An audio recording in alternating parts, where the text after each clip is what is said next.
ashe yau darace, ashe yau darace.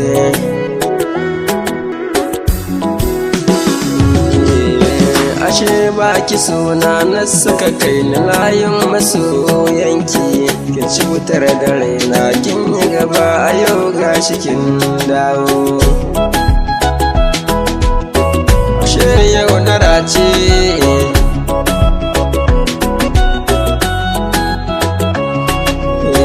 ashe baki suna na suka kai ni layin masoyanki, kin ci wutar da raina kin yi gaba a yau gashi kin dawo.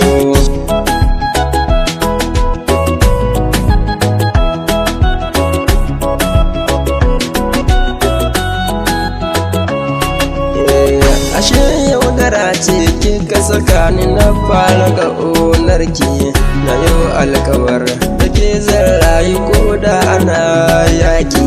Kice ce cire na masoyina da kai zan shige daki, ka zamto mijina zancen nan yake sanya rai shauki. Ashe yau darace,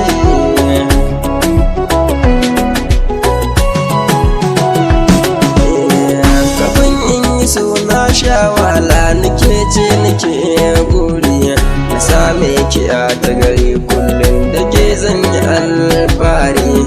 A ce so mu kawo wani na gaskata yau ina garari, ki dawo na soki na warke da ban san giya barni. Ashe macijiya ce,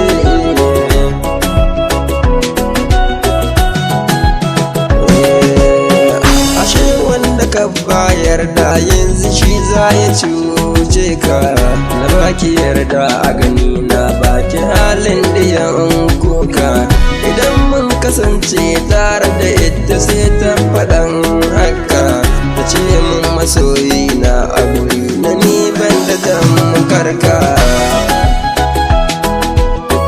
Ashe yau darace,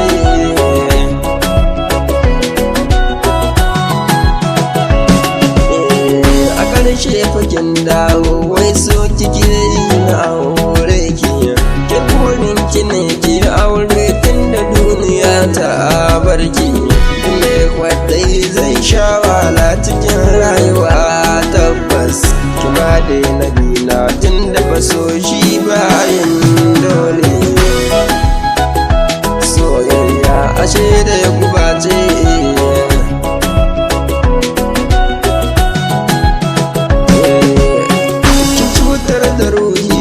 can baya ya zana manta shi. Ashe za ki dawo kan kauna ki mun biyan bashi, akan kina sha wahala sosai a yanzu bana a tashi. Ki bar ma batun soyayya dan Fatima akwai kishi. Ki dau yaudarar ki domin ba ni san ki, kyan kauna kaso wanda ke